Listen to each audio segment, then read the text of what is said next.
Hello students, आपका जो recent test हो गया था उसका फिजिक्स पोर्शन लेके मैं आप थोड़ा सा उसका जो सोल्यूशन मैनुअल है वो तैयार करूंगा। ठीक है, तो आप अपने पास पेपर भी रखें क्योंकि इस पेपर में कहीं ना कहीं हमें थोड़ी सी करेक्शंस भी हैं, वो करेक्शंस आप साथ साथ करते जाएं। ठीक है, तो आपका जो पेपर है जो कल आया था उसका यहाँ पे स्क्रीन पे भी अवेलेबल है, लेकिन आप जरूर पेपर वहां अपने सामने रखें। ठीक है, तो पहला क्वेश्चन उस पर आ जाता है, इसमें कुछ सोचने वाली बात नहीं है। पहला क्वेश्चन अगर आप देखोगे वो है the absolute test for the presence of electric charge on a body is. मैं सीधा बोलूंगा, इसका ऑप्शन नंबर सेकंड है रिपल्शन। मैंने क्लास में बोला है आपको कि अट्रैक्शन ग्रेविटेशनल फोर्स की वजह से भी हो सकती है, लेकिन रिपल्शन हमेशा इलेक्ट्रोस्टैटिक फोर्स की वजह से ही होगा। तो बेस्ट टेस्ट अगर आपको चूज करना है अट्रैक्शन और रिपल्शन में से, तो आप हमेशा चूज करोगे ऑप्शन नंबर बी। तो फर्स्ट क्वेश्चन का जो ऑप्शन है, फर्स्ट क्वेश्चन जो आपका है क्वेश्चन नंबर 1 जो है, इसका करेक्ट ऑप्शन जो है वो है ऑप्शन बी। ठीक, उसके बाद क्वेश्चन नंबर सेकंड पे आ जाएं आप। क्वेश्चन नंबर सेकंड आपको याद होगा, मैंने क्लास में आके आपको बोला था कि इसका ऑप्शन बी और ऑप्शन डी जो है वो मैच कर रहे हैं। अगर आप स्क्रीन पे भी देखोगे ऑप्शन बी और ऑप्शन डी मैच करें, और मैंने कहा था ऑप्शन बी को आप चेंज करें। ऑप्शन बी को जो यहाँ पे ESU दिया है, ESU के बदले इसको आप EMU कर दो, EMU कर दो। और जब आप EMU कर दोगे तो तब आप फिर ऑप्शन चेक करके आप देखोगे, पहला ऑप्शन आपका कूलम्ब है, of course that is the unit of charge. दूसरा ऑप्शन आपका EMU बना, वो भी इलेक्ट्रोस्टैटिक यूनिट है, वो भी चार्ज का यूनिट है। थर्ड यूनिट आपका चार्ज का यूनिट नहीं है, fourth again is a CGS unit of charge. तो इस सेकंड क्वेश्चन का जो आंसर है वो ऑप्शन नंबर सी है, AMU। ठीक है, सो क्वेश्चन नंबर सेकंड जो आपका है इसका करेक्ट ऑप्शन है ऑप्शन सी। ठीक है, चेक करते जाएं इसको आप। अच्छा, इसके बाद क्वेश्चन नंबर थर्ड पे आते हैं हम। क्वेश्चन नंबर थर्ड अगर मैं स्क्रीन पे आपको दिखाऊं तो ये है कुछ dimensional formula for absolute permittivity. Absolute permittivity अगर आपको याद होगा, एब्सोल्यूट परमिटिविटी का मतलब है एप्सिलॉन नॉट। मैंने आपको एक चीज बोली थी कि किसी भी फिजिकल क्वांटिटी का जब आप कोई यूनिट्स या डायमेंशंस निकालना चाहो तो उसकी फॉर्मूला सबसे पहले लिखें।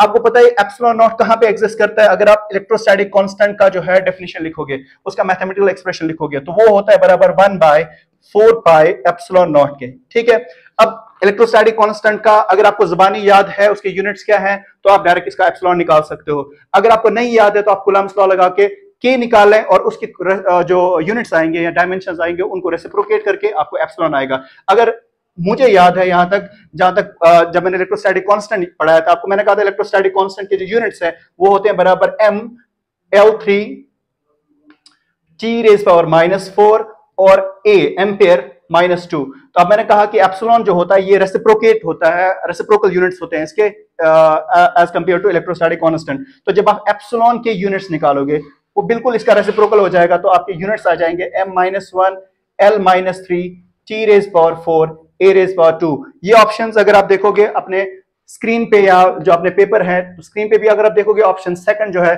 इसके साथ मैच करता है। तो क्वेश्चन नंबर थर्ड का जो ऑप्शन है, करेक्ट ऑप्शन है, वो है आपका पार्ट बी। ठीक है, अगले क्वेश्चन पे आ जाते हैं। सो क्वेश्चन नंबर 4 पे आते हैं हम। क्वेश्चन नंबर 4 को थोड़ा सा ध्यान से देख लें आप, इसको हम दो तरीके से कर सकते हैं। क्वेश्चन नंबर 4 ये कह रहा है कि आपके पास 2 आइडेंटिकल चार्ज है। मान लो आइडेंटिकल चार्ज है तो मैं इसको ऐसे भी लिख सकता हूं, मेरे पास 2 चार्ज हैं, Q1 और दूसरा चार्ज मेरे पास Q2 है। सच दैट ये याद रखें आइडेंटिकल है तो Q1 किसके बराबर होगा? Q2। इस वाले केस में मैं मान लेता हूं लेट्स से इनके बीच डिस्टेंस ऑफ सेपरेशन जो है वो d है। तो अगर मैं फोर्स, कोलंबियन फोर्स लगाऊंगा तो कोलंबियन फोर्स लगा के मेरे पास जो एक्सप्रेशन आएगा वो आएगा Q1 Q2 divided by r² या d², क्योंकि डिस्टेंस ऑफ सेपरेशन मैंने यहाँ पे d रखा है। अब क्वेश्चन फर्दर क्या बोल रहा है? If one of the charge is decrease, एक वाले चार्ज को आपने डिक्रीज किया है, मान लो आपने Q2 को डिक्रीज किया और एक को रीइंफोर्स किया, दैट मींस एक को आपने इंक्रीज किया बाय 10% ईच। तो एक को अगर आपने इंक्रीज किया तो नया चार्ज जो आपके पास आएगा, अगर आपने उसको 10% से इंक्रीज किया है तो वो नया चार्ज जो आएगा दैट विल बी 1.1। सो मैं इसको Q डैश से रिप्रेजेंट करूंगा, that will B 1.1 of Q1। और जो नया चार्ज है, दूसरा चार्ज जो है जिससे आपने डिक्रीज किया 10% से, तो उसका वैल्यू आएगा अराउंड 0.9 Q1। ठीक है, मैंने क्लास में ऐसे ऐसे कुछ परसेंटेज वाले क्वेश्चंस आपको कराए हैं। अब यहाँ पे जब आप फोर्स निकालोगे तो यहाँ पे ध्यान दें आप, फोर्स का एक्सप्रेशन बिल्कुल वही है, बस चार्ज यहाँ पे चेंज हुआ है। पहला चार्ज आपका Q1 डैश, दूसरा चार्ज आपका Q2 डैश, और इनके बीच जो डिस्टेंस है वो है d²। तो यहाँ पे मैं बस वैल्यू सब्स्टिट्यूट करूंगा। Q1 डैश के बदले मैं लिखूंगा 1.1 Q1, और दूसरा चार्ज जो है उसके बदले मैं लिखूंगा 0.9 Q2 डिवाइडेड बाई d²। जब इसको आप सॉल्व करोगे तो आपके पास ये कुछ ऐसे आएगा कि Q1 Q2 divided by d², और साथ में इन दो टर्म्स को आप जब आप मल्टीप्लाई करोगे तो मल्टीप्लाई करने के बाद ये आएगा 0.9। ठीक है, तो जब आप इसको सॉल्व करोगे तो आपके पास पहला फोर्स ये ऑलरेडी आपने निकाला हुआ, ये फोर्स आपके पास F के बराबर है, दिस विल बी 0.9। अगर आपका F जो है वो 10 न्यूटन के बराबर दिया गया है स्टार्ट में ही, सो दिस विल, यहां से सॉल्व करोगे दिस विल बी 0.9 F, लेकिन F क्वेश्चन में दिया गया है 10 के बराबर है, तो यू विल से 0.9 इंटू 10, वो आएगा बराबर आपके 9, सॉरी, सो वो आ गया आपके ऑप्शन जो है आपका वो 9.9 के बराबर आएगा। ठीक है, तो इस क्वेश्चन को आप देख लें, इस क्वेश्चन नंबर 4 का जो ऑप्शन है, क्वेश्चन नंबर 4 जो है, क्वेश्चन नंबर 4 का ऑप्शन जो है वो ऑप्शन नंबर सी है। ठीक है, इसको एक बार देख लें आप, क्वेश्चन नंबर 4 का ऑप्शन सी है। आगे मार्क करते हैं, आप अगले क्वेश्चन पे चलें। क्वेश्चन नंबर 5 पे आ जाते हैं। क्वेश्चन नंबर 5 आप यहां से देख लें, which of the following charge transfers from A to B or vice versa is violative of principle of quantization of charge। ये क्वेश्चन आप खुद से कर लोगे, और मैं यहाँ पे आपको बता देता हूं इसका ऑप्शन जो है ऑप्शन डी है, और मैं रीजन बता देता हूं इसका। यहाँ पे ये जो क्वेश्चन है ये principle of quantization of charge पे होगा। आपने ये पढ़ा होगा कि अगर एक बॉडी से दूसरी बॉडी तक चार्ज ट्रांसफर हो रहा है, it always does so in integral values. तो इसका मतलब जो n का वैल्यू होगा वो या तो आपका 0 होना चाहिए, 1 होना चाहिए, 2 होना चाहिए, 3 होना चाहिए, 4 होना चाहिए। क्या ये फ्रैक्शंस हो सकते हैं? तो फ्रैक्शंस तो नहीं हो सकते। अगर फ्रैक्शंस नहीं हो सकते तो आप यहां पे देखोगे आपका वैल्यू जो इस इक्वेशन को जो वायलेट ना करता हो या जो इस इक्वेशन को फॉलो करेगा, वो आपका ऑप्शन आ रहा है ऑप्शन नंबर डी 6.4। क्योंकि 6.4 अगर आप देखोगे 10⁻⁻19 नीचे अगर आप डिवाइड करोगे इसको, so this is 6.4 into 10 power अगर आप देखोगे -19 कूलम और डिवाइडेड बाई 1.6 इंटू 10⁻⁻19 कूलम। 19 के साथ इसको अगर आप देखोगे दिस विल बी 4 यूनिट्स। इसका मतलब जो यहाँ पे चार्ज ट्रांसफर हुआ है वो इंटीग्रल फॉर्म में हुआ है, और अगर इंटीग्रल फॉर्म में हुआ है तो हमारा law of quantization of charge जो है वो अपहोल्ड होता है। ठीक है, अगले क्वेश्चन पे चलते हैं। अगला क्वेश्चन नंबर 6 पे आओ जाओ। क्वेश्चन नंबर 6 देखो आप, मैंने आपको vector form of Coulomb's law पढ़ाया था। वेक्टर फॉर्म में एक चीज खास ख्याल रखें आप, वेक्टर फॉर्म जब आप लिख लेते हैं किसी भी फोर्स की, यहाँ पे अगर हम इलेक्ट्रोस्टैटिक फोर्स की बात करेंगे तो वेक्टर फॉर्म इसका है वो है K Q1 Q2 divided by R square, और यहाँ पे R कैप होता था। ठीक है, मैंने इसके अल्टरनेट फॉर्म्स भी आपको बोले थे। अल्टरनेट फॉर्म ऐसा होगा F dash is equal K Q1 Q2 divided by, अगर आपको याद होगा यहाँ R कैप आया था और यहां मैंने वेक्टर रखा था। अब यहां पे मैंने थोड़ा सा आपको ये बोला है कि जो वेक्टर सिंबल्स हैं, सिंबल्स जो मैंने वो थोड़े से डिफरेंट चूज किए हैं। पहला सिंबल n मैंने रखा है, n मेरा जो है वो है आपका जो है यूनिट वेक्टर। उसके बाद जो कैपिटल R है, कैपिटल R जो है वो मेरा रिजल्टेंट है। ठीक है, और जो मेरा स्मॉल r है, स्मॉल r जो है ये रिप्रेजेंट करता है मेरा जो एक्चुअल वेक्टर है। सो ये सारी चीजें जब आप इसमें सब्स्टिट्यूट करोगे, सब्स्टिट्यूट करने के बाद आप देखोगे ऑप्शंस मैच करो। पहला ऑप्शन देखो आप, F is equal q square r divide by 4 pi epsilon not r cube, तो पहला ऑप्शन करेक्ट है, वेक्टर फॉर्म में इसके साथ मैच करता है। इस ऑप्शन पे आ जाओ आप, क्यू स्क्वायर एन, ऊपर यूनिट वेक्टर है, नीचे आप देखो आर स्क्वायर, तो ये भी मैच करेगा। इस पे आ जाओ आप, ऊपर एन है लेकिन नीचे भी वेक्टर है, ऐसा कहीं नहीं है। अगर आप देखोगे यहाँ पे ऐसा ऑप्शन आपके साथ, ये ऑप्शन थर्ड जो है ये मैच नहीं करता। ऑप्शन 4 कहीं ना कहीं ऑप्शन बी के साथ बिल्कुल कॉरेस्पॉन्ड कर रहा है। तो आपका यहाँ पे क्वेश्चन नंबर 6 जो है इसका करेक्ट ऑप्शन जो है वो है पार्ट सी। ठीक है, इसको मार्क करके आप आगे चलें। अगला क्वेश्चन जो है, ये क्वेश्चन मैंने शायद आपको क्लास में पढ़ाया था। ये एक बार एक एग्जाम में, बहुत पुराना सीईटी वाला एग्जाम में ये क्वेश्चन पूछा गया था, लेकिन वहां पे जो सब्जेक्ट्स थे, एक तो शेफर्ड था और उसका शीप था, उसी क्वेश्चन को मैंने थोड़ा सा चेंज किया हुआ है। अगर आप ये क्वेश्चन पढ़ पाओगे, ये क्वेश्चन ऐसा है, a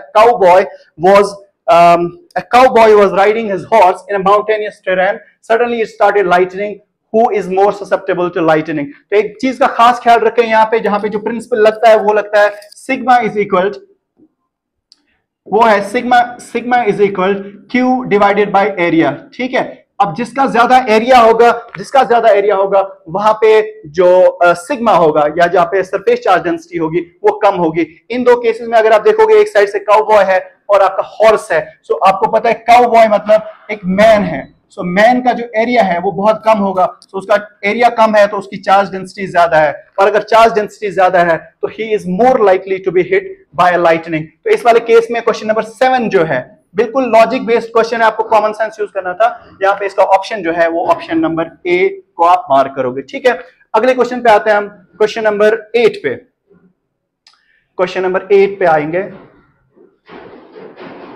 आप अपने कॉपी जो पेपर है उसको भी उससे भी चेक कर लें। क्वेश्चन नंबर 8 ये है, बहुत आसान सा क्वेश्चन रहते हैं। SI unit of areal charge density, areal charge distribution again जिसका मैंने यहाँ पे जिक्र किया था, सिग्मा किसके बराबर होता है, चार्ज डिवाइडेड बाय एरिया। ठीक है, सो चार्ज डिवाइडेड बाय एरिया। एक चीज हमेशा याद रखो, चार्ज का यूनिट जो है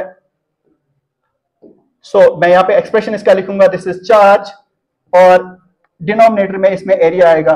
जब आप इसकी यूनिट सब्स्टिट्यूट करोगे तो चार्ज के बदले आप कूलम लिखोगे और एरिया के बदले मीटर स्क्वायर लिखोगे। इसको जब आप ऊपर लाओगे तो this will be coulomb per metre square. तो आप ऑप्शंस अगर आप देखोगे, ऑप्शन नंबर डी इसका करेक्ट ऑप्शन है। ठीक है, अगले जो है अगला क्वेश्चन जो है क्वेश्चन नंबर 19, थोड़ा आपके मोल कॉन्सेप्ट जो आप केमिस्ट्री में पढ़ते हो उसके साथ मैच कर रहा है।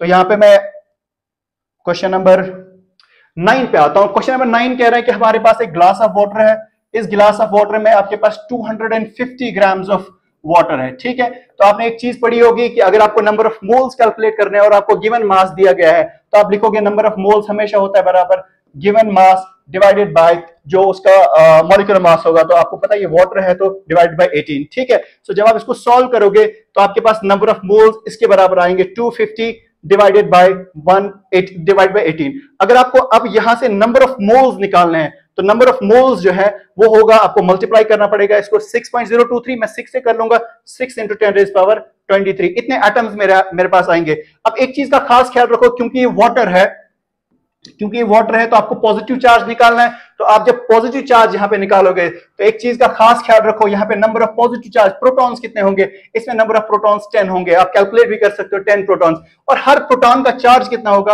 हर प्रोटॉन का चार्ज होता है 1.6 × 10⁻19। ये सारे वैल्यूज जब मैं यहां पे सब्स्टिट्यूट करूंगा तो मेरे पास जो नंबर ऑफ जो मेरे पास टोटल पॉजिटिव चार्ज आ जाएगा, टोटल पॉजिटिव चार्ज कहीं ना कहीं इसके बराबर आएगा, this will B 250 divided by 18 into 6 into 10⁻²।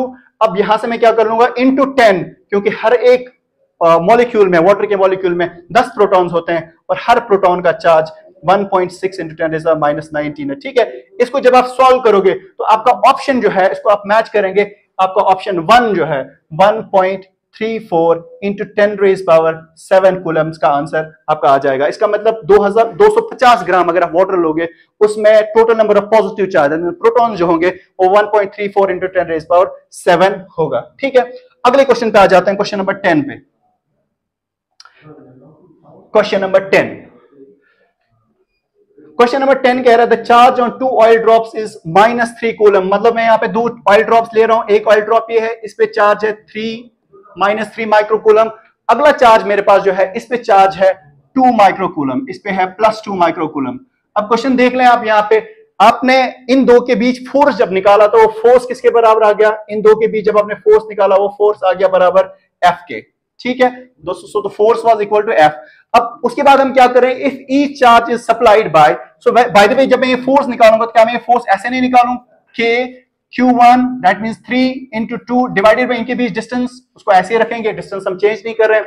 अच्छा, जब आप यहां पे if each is supplied bye additional charge of +1, अगर आप इसको +1 कूलम का चार्ज सप्लाई करोगे तो आपके पास ये वाला जो चार्ज है 3 माइक्रोकूलम वाला चार्ज जो था वो आएगा -2 माइक्रोकूलम, और इसको जब आप 1 माइक्रोकूलम ऐड करोगे तो ये आएगा 3 माइक्रोकूलम। सो अगेन जब आप फोर्स निकालोगे, फोर्स में प्रोडक्ट तो सेम आएगा 3 × 2 डिवाइडेड बाय d²। सो जो यहां पे आंसर आएगा वो बिल्कुल आपका जो ओरिजिनल फोर्स है उसके बराबर है। अब यहां पे एक चीज आप क्वेश्चन देख लो आप, the ratio of the new force to the old force, अगर दोनों बराबर है, मान लो इसको मैं F1 मान लेता हूं, सो इसको F1 मान लेता हूं और इसको F2 मान लेता हूं। अगर दोनों बराबर हैं तो F1 by F2 हमेशा होगा 1/1। दैट मींस यहां पे जो ऑप्शन होगा, option number D, question number 10 का जो क्वेश्चन नंबर 10 जो है इसका करेक्ट ऑप्शन होगा ऑप्शन डी 1:1, क्योंकि दोनों फोर्सेस बराबर हैं। ठीक है, अगले क्वेश्चन पे आ जाते हैं, क्वेश्चन नंबर 11। क्वेश्चन नंबर 11 भी देख लें आप, अपने पेपर से चेक कर लें। ठीक है, क्वेश्चन नंबर 11 ये कह रहा है कि 2 similarly charge pendulums of both mass m1 and m2 are hung with massless strings of length L. At equilibrium they are oriented at alpha and beta with the vertical. The ratio of the tangents to alpha and beta respectively are. तो मैं इसकी diagram यहाँ पे बना लेता हूँ। मान लो मेरे पास 2 पेंडुलम्स हैं, एक का चार्ज मैंने Q1 रखा है और उसका मास m1 है, और दूसरा चार्ज मैंने यहाँ पे सेम नेचर का रखा है, इसका चार्ज Q2 और इसका मास M2 है। अब कॉमन सेंस वाली बात यह है कि ये एक दूसरे को क्या करेंगे, एक दूसरे को रिपेल करेंगे। जब ये रिपेल करेंगे तो इनके बीच मान लो, ये मैंने आपको क्लास में ऐसी एक प्रॉब्लम कराई थी, एक है अल्फा और दूसरा एंगल क्या है, बीटा। ये अल्फा बीटा बराबर भी हो सकते हैं अगर दोनों मासेस बराबर हों। मैंने आपको एक पॉइंट लिखाया था वहां पे कि अगर आपके पास tan थीटा निकालना है, tan ऑफ अल्फा अगर निकालना है, तो tan ऑफ अल्फा वो चार्ज पे भी डिपेंड करता है, ये चार्ज पे भी डिपेंड करता है और ये मास पे भी डिपेंड करता है। लेकिन यहां पे एक चीज देखो, आपको क्या निकाल, अच्छा दूसरी चीज मैंने आपको बोली थी कि अगर आपको रेशियो निकालना है tan अल्फा और tan बीटा का, वो चार्ज पे डिपेंड नहीं करता, वो सिर्फ मास पे डिपेंड करता है और इनवर्स मास पे। मतलब अगर tan अल्फा है तो ऊपर आपके न्यूमरेटर में M2 आएगा और यहाँ पे M1 आएगा। अब यहाँ पे आप क्वेश्चन देख लो, आपको निकालना क्या है, you have to find the ratio of tangents to alpha and beta. इसका मतलब आपको निकालना है tan of alpha divided by tan of beta, tan of alpha divided by tan of beta. मैंने अभी कहा कि अगर आपको टेंजेंट्स का रेशियो निकालना है, अगर खाली tan निकालना है तो वो चार्ज पे भी डिपेंड करेगा, मास पे, दैट मींस उस पे चार्ज भी आ जाएगा एक्सप्रेशन में और मास भी आएगा। लेकिन अगर आपको दोनों का रेशियो निकालना है, उसमें सिर्फ मास एग्जिस्ट करता है। कुछ एक्सप्रेशन ऐसा मैंने आपको कराया था, मैंने आपको इसका एक बॉक्स भी बनवाया था, जो फॉर्मूला बॉक्स है उससे मैंने ये फॉर्मूला आपको डेफिनेटली लिखाई थी। अगर आप इसके ऑप्शंस मैच करोगे तो ऑप्शन नंबर सी जो है क्वेश्चन नंबर 11 का जो ऑप्शन है, ऑप्शन सी मैच होता है, M2 is to M1। ठीक है, अगले क्वेश्चन पे आते हैं, क्वेश्चन नंबर 12 पे। क्वेश्चन नंबर 12 है, a charge is broken into two charge portions Q and Q dash kept at a distance d apart, find the ratio of Q to Q dash such that the force is maximum। एक चीज यहाँ पे ध्यान रखें आप, ये question previous year question में से मैंने देखा हुआ है, प्रीवियस ईयर क्वेश्चन है ये। इसमें आपने क्या किया, आपके पास एक चार्ज है Q, ठीक है, आपने इसको ब्रेक किया दो चार्ज में, एक आपका Q और आपका Q डैश। क्या मैं इस Q डैश को ऐसे भी लिख सकता हूं, Q माइनस Q, ठीक है। अब आपको पता क्या करना है, find the ratio of Q to Q dash for which the forces are maximum. पहले मैं फोर्स निकालूंगा इन दो के बीच, मान लो इनके बीच जो डिस्टेंस है, let's say that distance is r, तो इनके बीच फोर्स क्या होगा, that will B K Q और Q डैश, चलो Q डैश लिख लेता हूं पहले, डिवाइडेड बाय r स्क्वायर। अब मैं Q डैश को चेंज कर सकता हूं, I will write this as K Q। क्या मैं Q डैश के बदले Q माइनस Q लिख सकता हूं, Q minus Q divided bye r square, ठीक है। सो F is equal K Q into Q minus Q divided bye r square. अब यहाँ पे एक चीज याद रखें आप, ये वाली टर्म जो है ना, आप K को चेंज कर रहे हैं ना आप r स्क्वायर को चेंज कर रहे हैं, और Q टर्म भी जो है ये कांस्टेंट है, तो क्या होगा यहाँ पे आपका F जो होगा, ये सारी टर्म्स बाहर जाएंगी। अच्छा, उससे पहले और एक कॉन्सेप्ट आप याद रखो यहाँ पे कि अगर फॉर एग्जांपल आपको ये फाइंड करना है कि फोर्स मैक्सिमम है, मैक्सिमम हमेशा तब होता है जब आपका या तो फोर्स मैक्सिमा पे हो या मिनिमा पे हो, और मैक्सिमा पे अगर होगा तब भी आप डिफरेंशिएशन अगर आप फोर्स की करोगे, तो आपका dF with respect to dQ जो है वो किसके बराबर आना चाहिए, 0। अब कुछ बच्चे ये पूछ सकते हैं सर आपने dQ क्यों यहाँ पे डिफरेंशिएटिंग फंक्शन लिया, वो इस वजह से क्योंकि हम Q को ही चेंज कर रहे हैं, हम डिस्टेंस और सेपरेशन को चेंज नहीं करेंगे। सो जब मैं इस एक्सप्रेशन में ये सारी चीजें सब्स्टिट्यूट करूंगा तो मेरे पास कुछ ऐसा रिजल्ट आएगा। So I will write this as dF, so this will be dF divided by dQ, किसके बराबर आना चाहिए, 0 के बराबर, तभी जाके हमारा फोर्स मैक्सिमम होगा। ये रूल आपने वैसे भी डिफरेंशियल कैलकुलस में पढ़ा होगा, ठीक। सो उसके बाद जब ये वैल्यूज में सब्स्टिट्यूट करूंगा तो मेरे पास ऐसे आएगा कुछ d बाय dQ। F के बदले में वैल्यू सब्स्टिट्यूट करूंगा, मेरे पास आएगा K Q into Q minus Q divided by d square is equal to ये 0 आएगा, ठीक है। सो जब मैं इसको फर्दर सॉल्व करूंगा, फर्दर सॉल्व करने के बाद मेरे पास जो रिजल्ट यहाँ पे आएगा, ये सारी टर्म्स बाहर जाएंगी। सो ये टर्म जो बाहर यहाँ पे आएंगी दैट विल बी Q तो नहीं आएगा क्योंकि Q वेरी हो रहा है, K divide by d square,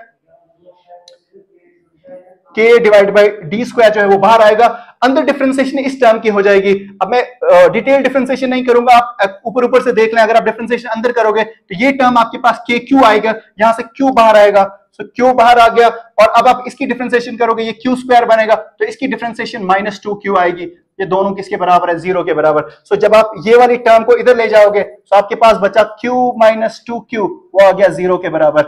यहां से अगर आप कॉपी करोगे तो आपको लगेगा कि जो सॉल्व करोगे तो आपके पास Q जो है वो आएगा Q बाई 2 के बराबर। लेकिन आपको क्या निकालना है, आपको रेशियो निकालना है Q और Q डैश का। तो Q और Q डैश का रेशियो निकालने के लिए आपको Q डैश भी निकालना है। अब Q डैश किसके बराबर होगा, Q डैश होगा बराबर, ऊपर हमने लिखा है Q डैश है बराबर Q माइनस Q, तो Q आपका है Q by 2, so I will right Q minus Q by 2, ठीक है, Q माइनस Q by 2, सो उसका वैल्यू भी कितना आया Q by 2। सो अगर मैं रेशियो निकालूं Q और Q डैश का, दोनों Q by 2 है, तो इनका रेशियो होगा 1:1। सो ऑप्शंस आप मैच करो, ऑप्शन नंबर 1 जो है क्वेश्चन नंबर 12 का आंसर होगा, ठीक है, ऑप्शन नंबर 1 क्वेश्चन नंबर 12। अच्छा, क्वेश्चन नंबर 13 पे आ जाओ आप। Question number 13. Three identical charges, each of charge Q are placed on the three vertices of an equilateral triangle of side S. तो आपके पास एक इक्विलैटरल ट्रायंगल है, ठीक, और इक्विलैटरल ट्रायंगल पे आपने आइडेंटिकल चार्ज बिठाए हैं, थ्री आइडेंटिकल चार्ज। तो अगर आपके पास ये Q है, यहाँ पे ये Q है और ये Q है, ठीक है। अब आपने आइडेंटिकल चार्ज पे तो बिठाए हैं चार, और हर एक साइड जो है, हर एक साइड S का है। अब यहां पे आपने फोर्थ चार्ज बिठाया, लेकिन उसको कहां पे बिठाया, उसको सेंट्रॉइड पे बिठाया, बीच में, ठीक है। और सेंट्रॉइड आपको पता है ये मीटिंग पॉइंट होता है मीडियंस का। सो Q नॉट आपने यहां पे बिठाया। मैंने आपको एक चीज बोली थी कि अगर चार्ज डिस्ट्रीब्यूशन सिमेट्रिकल होगा और आपकी फिगर अगर रेगुलर होगी, तो इस पे जो हमेशा इलेक्ट्रिक फील्ड होगा या इस पे जो नेट फोर्स होगा, वो नेट फोर्स हमेशा 0 होगा, ठीक है। कंडीशन ये है कि आपकी फिगर जो है वो सिमेट्रिक होनी चाहिए, और एक तो फिगर सिमेट्रिक होनी चाहिए, और दूसरा आपका जो चार्ज डिस्ट्रीब्यूशन इसके आसपास होना चाहिए वो भी सिमेट्रिक होना चाहिए। तो जब आप वो चीज यहां पे इस्तेमाल करोगे, तो आपके पास जो फोर्स आएगा वो 0 आएगा। कोई ऑप्शन यहाँ पे मैच नहीं हो रहा, तो इस वजह से मैंने NOT लिखा है। तो नन ऑफ दीज, क्योंकि यहाँ पे नेट फोर्स जो होगा उस Q नॉट पे, जिसको आपने कहां पे रखा है, जिसको आपने सेंट्रॉइड पे रखा है, उस पे फोर्स जो होगा that will be equal to 0। So question number 13 का जो करेक्ट ऑप्शन है वो है ऑप्शन डी। अगले क्वेश्चन पे आते हैं। द करेक्ट क्वेश्चन नंबर 14 में पढ़ लेता हूं यहां से। The correct graphical representation of electric field as a function of distance from the source charge is. अब यहां पे अगर आपको याद होगा, मैंने electric field of a point charge, उसका मैंने आपको रिप्रेजेंटेशन बताया था, सॉरी उसका वेरिएशन बताया था, किसके साथ, आर के साथ।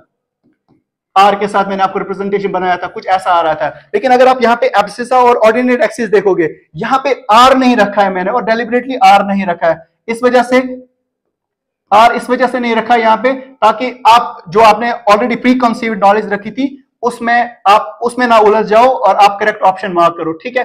अब यहां पे एक चीज खास ख्याल रखो, आप यहां पे अगर आप देखोगे जो ऑर्डिनेट है, सॉरी जो ऑर्डिनेट एब्सिसा है, एब्सिसा का वैल्यू 1/r² है instead of r², so 1/r² है। सो जब आप इसको प्लॉट करोगे तो आपके पास ये रिलेशन आना चाहिए। इसमें अगर आप ग्राफ्स देखोगे, first graph, second graph, third graph और फोर्थ ग्राफ आप देखोगे, जब आप मैच करोगे इनको, तो पहला ऑप्शन तो हो ही नहीं सकता, दूसरा ऑप्शन भी नहीं होता। ये तब करेक्ट होता अगर यहाँ पे r² होता, तो एब्सिसा एक्सिस आपको जरूर देखनी पड़ेगी। ये वाला ऑप्शन आप देख लें, 1/r² एब्सिसा से है, ऑर्डिनेट से E है, इस वजह से ये वाला ऑप्शन जो है ऑप्शन सी इसका करेक्ट आंसर है। अगले क्वेश्चन पे आ जाते हैं। सो क्वेश्चन नंबर 14 का आंसर जो है, करेक्ट आंसर जो है वो है ऑप्शन सी, ठीक है। अगले क्वेश्चन पे आ जाते हैं। A deuteron was subjected to a vertical electric field such that it balanced its weight. What must have been the magnitude of the electric field?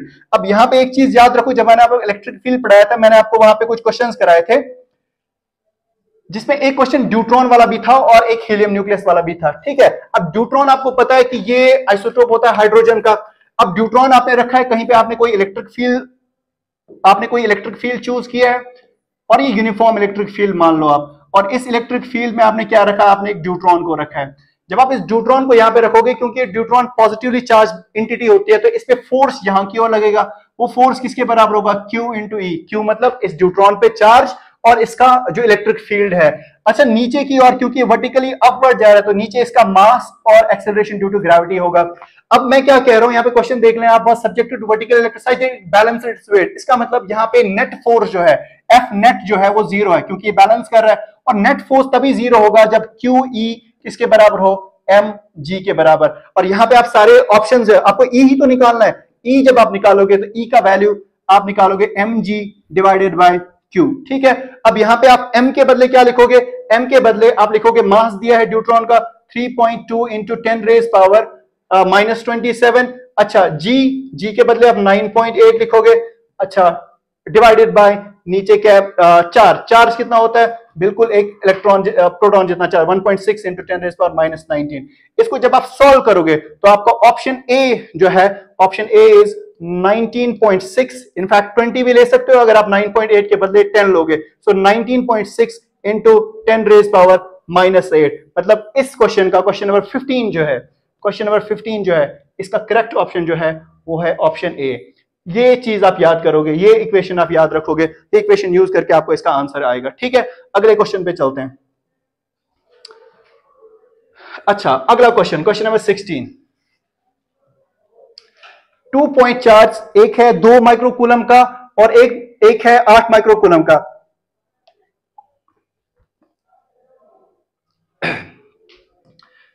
Two point charge, 2 microcoulomb and 8 microcoulomb are put 12 centimeter apart with 2 microcoulomb on left side and 8 microcoulomb on right hand side. How far is the point of zero electric field? Neutral points का question है यहाँ पे। ठीक है, आपके पास दो charge है, इसमें 2 माइक्रोकूलम है और दूसरा यहाँ पे 8 माइक्रोकूलम है, और इनके बीच डिस्टेंस जो है वो है 12 सेंटीमीटर की डिस्टेंस, 12 सेंटीमीटर अपार्ट। आपको निकालना है कि एक ऐसा पॉइंट जहां पे इलेक्ट्रिक फील्ड इंटेंसिटी जीरो होगी, दैट मींस आपको न्यूट्रल पॉइंट निकालना है। न्यूट्रल पॉइंट के लिए मैंने आपको बोला था दो कंडीशंस होंगी, अगर चार्ज सिमिलर नेचर के हुए जैसे यहां पे है, तो तब उस केस में आपका जो न्यूट्रल पॉइंट होगा वो होगा distance of separation divided by n+1।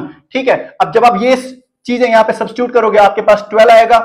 ठीक है, n के बदले आप क्या लिखोगे, n क्या होता है, देखो n होता है, अगर जो फॉर एग्जांपल इसको आप 2 से डिवाइड करो, इसको 2 से डिवाइड करो, तो आपके पास ये आएगा 1 माइक्रोकूलम और ये आएगा 4 माइक्रोकूलम। ये जो n होता है ये बोलता है कि आपका बड़ा वाला चार्ज इससे कितने टाइम्स बड़ा है, तो 4 टाइम्स इससे ये बड़ा है, तो यहां पे आप लिख सकते हो 4 + 1, so this will B 12 divided bye n+1। n यहां पे क्या मैं 2 लिख सकता हूं इसका root, +1, so this will be x = 12 divided by 3, तो ये आ गया 4। लेकिन इस बात का खास ख्याल रखिए, ये जो x होता है, ये डिस्टेंस जो आपकी निकली 4 सेंटीमीटर की, ये है न्यूट्रल पॉइंट की डिस्टेंस छोटे वाले चार्ज से, 2 माइक्रोकूलम से। लेकिन आपको ये पूछा गया है how far is the zero point from 8 microcoulomb. So अगर ये 4 मीटर दूर है, दैट मींस ये कहीं ना कहीं यहां पे होगा 4 सेंटीमीटर दूर। इसका मतलब 8 से कितना दूर होगा, 8 सेंटीमीटर ये दूर होगा। इसमें ऑप्शंस आप मैच करो, आपके पास 8 सेंटीमीटर है, 8 सेंटीमीटर टू द राइट होगा, सो 8 सेंटीमीटर टू लेफ्ट है। एक ऑप्शन आप ऑप्शन सी देख लें, ऑप्शन सी को आप टिक मारा क्योंकि 8 सेंटीमीटर तो है, यहां पे भी 8 सेंटीमीटर, लेकिन साथ में लिखा है 8 centimetre to the left, 8 centimetre to the left इस साइड आ रहा है। अगर राइट आता तब इस साइड से आप इसको टिक मारते, question number D, sorry option number D को। तो क्वेश्चन नंबर 16 का जो ऑप्शन है, करेक्ट ऑप्शन है, वो है ऑप्शन डी। ठीक है, क्वेश्चन नंबर 17 पे आते हैं। Question number 17, question number 17, for a system of two, इसमें कोई सॉल्व करने की जरूरत नहीं है। For a system of two dissimilar charge of opposable nature, बिल्कुल न्यूट्रल पॉइंट्स का ही क्वेश्चन है। और याद रखें न्यूट्रल पॉइंट्स का दूसरा नाम है, न्यूट्रल पॉइंट्स का हम दूसरा नाम भी बोलते हैं बिनाइन पॉइंट्स। बिनाइन पॉइंट्स, तो कहीं ना कहीं अगर मैं बिनाइन पॉइंट्स आपसे पूछ रहा हूं तो बिनाइन पॉइंट्स मेरा मतलब एक्चुअली होता है कि आप न्यूट्रल पॉइंट के बारे में जितनी भी जानकारी, प्रॉपर्टीज इसकी हैं, वो आप देखो। तो पहला ऑप्शन अगर आप देखोगे, the benign point is always at the centre of the line joining two always same. So for a system of two dissimilar charge, ऊपर चार्ज जो है डिसिमिलर है, तो पहला ऑप्शन इसका है the benign point is at the centre. नहीं, पहला ऑप्शन गलत होगा। The benign point is closer to the greater charge. अगर आपको याद होगा, मैंने आपको ट्रिक बोली थी, मैंने कहा था कि सेंटर ऑफ मास क्लोज होता है बड़े मास के, लेकिन न्यूट्रल पॉइंट हमेशा दूर होता है बड़े बड़े चार्ज से। ठीक है, तो दूसरा ऑप्शन भी गलत हो गया। थर्ड ऑप्शन पे आ जाओ, the benign point is closer to the similar charge, smaller charge. तो क्वेश्चन नंबर 17 जो है, यहां पे मैं दिखाऊंगा आपको क्वेश्चन नंबर 17। क्वेश्चन नंबर 17 का थर्ड ऑप्शन एक बार आप पढ़ ले। क्वेश्चन नंबर 17 का थर्ड ऑप्शन जो है, the benign point is closer to the small point. So question number 17 का ऑप्शन सी जो है वो करेक्ट ऑप्शन है। ठीक है, क्वेश्चन नंबर 18 पे आते हैं। In a mode experiment, a water droplet of radius 1 micron is held stationary under the influence of an electric field of magnitude 5.1 into 10⁴ Newton per coulomb. Enumerate the number of excess electrons in the water droplet. ये भी बिल्कुल neutral point से ही मैंने in fact equilibrium forces से ही मैंने निकाला है, लेकिन यहाँ पे एक चीज आपको निकालनी है, आपको एक्सेस इलेक्ट्रॉन्स निकालना है। अभी मॉड एक्सपेरिमेंट क्या होता है, ये होता है मिलिकन ऑयल ड्रॉप एक्सपेरिमेंट। इस पे मैंने आपको एक क्वेश्चन कराया था। अब मिलिकन ऑयल ड्रॉप एक्सपेरिमेंट में क्या है, आपके पास एक वाटर ड्रॉपलेट है और इसका रेडियस कितना है, इसका रेडियस है 1 माइक्रोन, सो 1 माइक्रोमीटर। तो क्या मैं लिख सकता हूं 10⁻⁻6 मीटर। ठीक है, पहली चीज क्लियर हो गई। इसमें क्या कहा गया है, इसमें कहा गया है कि in a mod experiment a water droplet of radius 1 micron is held stationary under the influence of an electric field. Electric field भी दिया है, यहां पे इलेक्ट्रिक फील्ड कितना है, इलेक्ट्रिक फील्ड है 5.1 इंटू 10 रेज पावर 4 यूनिट्स, ठीक है ना, न्यूटन पर कूलम लिख सकते हैं आप। अच्छा, ये पॉइंट जो है इसमें, इसको आपने किसमें रखा है, मोलिकन ऑयल ड्रॉप एक्सपेरिमेंट में, तो हमने इसको बैलेंस किया हुआ स्टेशनरी जो है यहाँ पे इसको स्टेशनरी रखा है। स्टेशनरी रखने का मतलब कि इसका जो नेट फोर्स इस पे होगा, नेट फोर्स पे 0 होगा। अब नीचे वाला फोर्स जो होगा वो mg होगा, क्योंकि वेट की वजह से ये नीचे जाना चाहेगा, ये ऑयल ड्रॉप या ये वाटर ड्रॉप, लेकिन ऊपर जो फोर्स इस पे होगा वो होगा QE। तो मैं क्या करूंगा, स्टेशनरी स्टेट में QE किसके बराबर होगा, mg के बराबर, ठीक है। अब यहां पे आप क्वेश्चन देखोगे, ना तो आपको Q निकालना है, ना E निकालना है, ना M निकालना है, ना G निकालना है, आपको एक्सेस इलेक्ट्रॉन निकालना है। तो यहाँ पे दूसरा कॉन्सेप्ट भी आप यूज करोगे, क्वांटाइजेशन वाला। सो क्वांटाइजेशन जब आप यूज करोगे, क्वांटाइजेशन का कॉन्सेप्ट, तो आप Q के बदले क्या लिखोगे, NE, ठीक है। सो जब आप यहां पे सब्स्टिट्यूट करोगे, जब आप यहां पे जब आप सॉल्व करोगे यहां पे, आपके पास आएगा QE इज इक्वल mg आया था, ठीक है। आप यहां पे क्या लिखोगे, Q के बदले आप लिखोगे NE और कैपिटल E, मतलब ये इलेक्ट्रिक फील्ड है, ठीक है, is equal M into G, ठीक। आपको निकालना है क्या, आपको नंबर ऑफ एक्सेस इलेक्ट्रॉन्स निकालना है। नंबर ऑफ एक्सेस इलेक्ट्रॉन्स होगा बराबर E इंटू E, ठीक है। सब जब आप वैल्यूज यहां पे सब्स्टिट्यूट करोगे, आपके पास M का वैल्यू है, ठीक है। आप यहाँ पे M का वैल्यू कैसे निकालोगे, आप यहाँ पे मैंने डेंसिटी भी दी है, M का वैल्यू आप निकालोगे रो इंटू V, ठीक है। रो मतलब डेंसिटी और वॉल्यूम, क्योंकि यहाँ पे रेडियस भी दिया 4/3 पाई आर क्यूब, और G वैल्यू लगाओगे, साथ में E और E का वैल्यू लगाओगे। जब आप इसको सॉल्व करोगे तो आपका ऑप्शन जो है, ऑप्शन नंबर यहाँ पे ऑप्शन नंबर D जो है, आपके पास 5 एक्सेस इलेक्ट्रॉन्स आ जाएंगे। दैट मींस आपका N जो है वो 5 के बराबर आ जाएगा। ऑप्शन नंबर D आप मार्क करें क्वेश्चन नंबर 18 में, ठीक है। तो क्वेश्चन नंबर 18 का करेक्ट ऑप्शन जो है वो है ऑप्शन नंबर D। उसके बाद क्वेश्चन नंबर 19 पे आते हैं। क्वेश्चन नंबर 19, क्वेश्चन नंबर 19 यहां से देख लेंगे हम। क्वेश्चन नंबर 19 थोड़ा सा मैंने वेक्टर से पिक किया, इसको आप इंट्यूशन से कर सकते हो। हाँ, आपके पास अगर दो वेक्टर्स है, मैं यहां पे लिख लेता हूं, मेरे पास दो वेक्टर्स है, इलेक्ट्रिक फील्ड वेक्टर्स, E1 किसके बराबर है, I plus J plus K, और E2 किसके बराबर है, I2 जो मेरे पास है, E2 जो मेरे पास है वो है -I माइनस J और माइनस K, ठीक है। अब इंट्यूशन से कैसे कर सकते हो, आप यहां से अगर माइनस कॉमन निकालोगे तो ये वेक्टर बिल्कुल इस वेक्टर जैसा बनेगा, I प्लस K, ठीक है। कहीं ना कहीं आप देखोगे E2 जो है, कैन आई राइट E2 जो है that is equal negative times E1, ठीक है। और इसका मतलब E1 जो है ये नेगेटिव वेक्टर है E2 का, तो आपको पता है नेगेटिव वेक्टर को होगा तो एंगल हमेशा कितना होता है, 180 डिग्री का। इनके बीच एंगल कितना होगा, पाई डिग्री। क्वेश्चन नंबर 19 का जो ऑप्शन है, क्वेश्चन नंबर 19 का करेक्ट ऑप्शन जो है वो ऑप्शन डी है। उसके बाद क्वेश्चन नंबर 20 पे आते हैं। अच्छा, क्वेश्चन नंबर 20 भी मैंने आपको कराया कि अगर आपको न्यूट्रल पॉइंट्स में चार्ज निकालना है, चार्ज के लिए जो फॉर्मूला आपके पास है वो होता है, चार्ज के लिए जो फॉर्मूला है वो होता है बराबर माइनस n टाइम्स, सॉरी, जो चार्ज आपको यहां पे निकालना होगा उसका फॉर्मूला है, चार्ज जो होगा वो होता है बराबर minus n times original charge divided by n plus 1 और बाहर से स्क्वायर। ये ऑप्शन अगर आप देखोगे यहाँ पे क्वेश्चन नंबर 20 में, तो option D minus N times Q under root of n plus 1 whole square.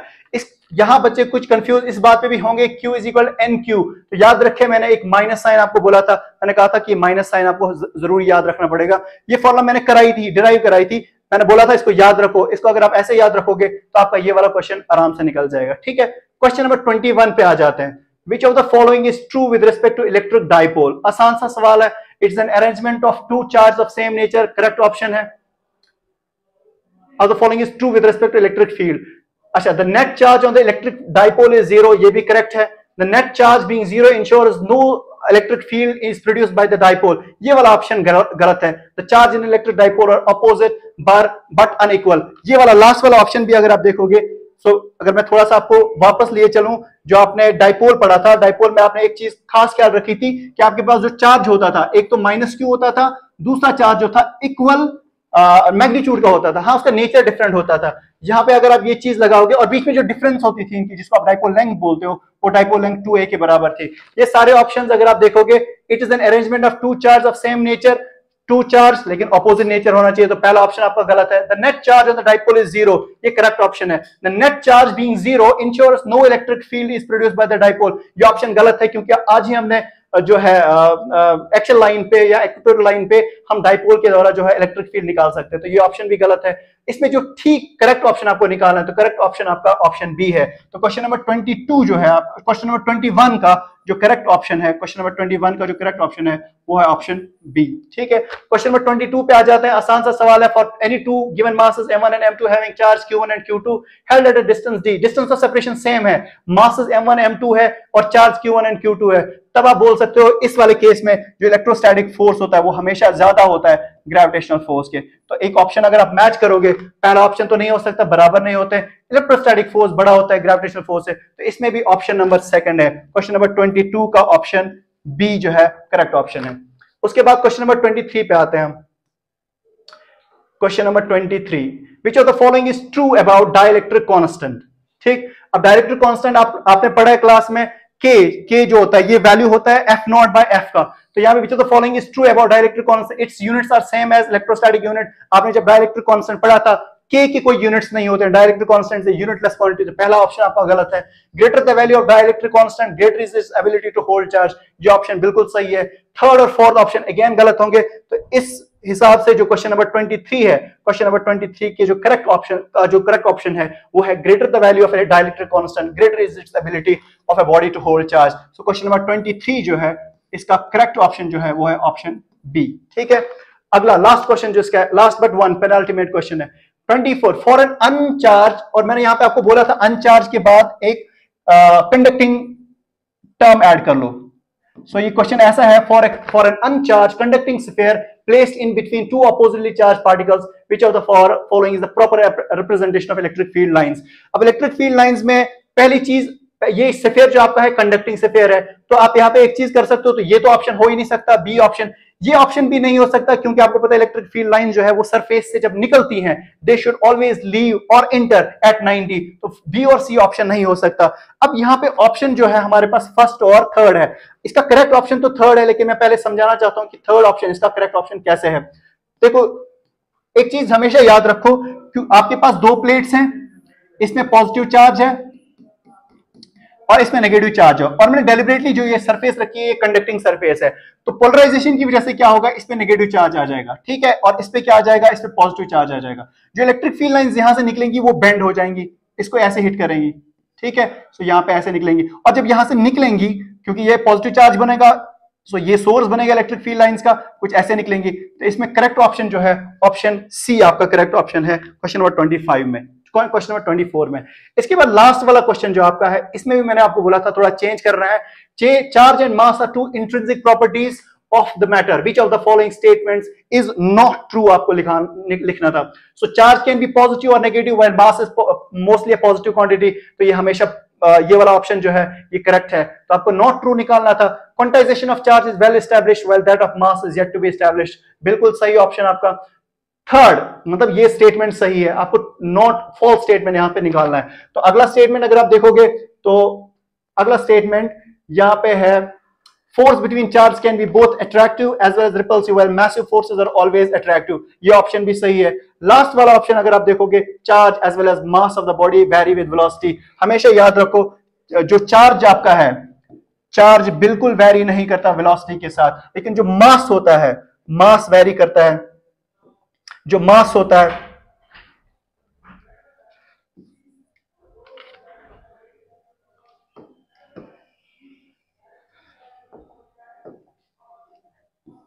Charge जो है वो वेलोसिटी के साथ कभी वेरी नहीं करता, ठीक है, लेकिन जो मास आपका है वो वेलोसिटी के साथ वेरी करता है। सो मास जो है, चार्ज जो है इट्स इनवेरिएंट ऑफ वेलोसिटी, लेकिन mass is varies with velocity, और आपने रिलेशन भी पढ़ा होगा, m is equal m not divided by under root of 1 minus v square divided by c square. Relativity में आप पढ़ ले तो ये वाली इक्वेशन कि अगर कोई बॉडी की वेलोसिटी इंक्रीज हो रही है and it approach the velocity of light, तब जाके उसका मास जो है उसके रेस्ट मास से काफी डिफरेंट हो जाता है। तो इस वजह से अगर आप यहाँ पे ऑप्शन देखोगे लास्ट वाले क्वेश्चन का, इसका करेक्ट ऑप्शन जो है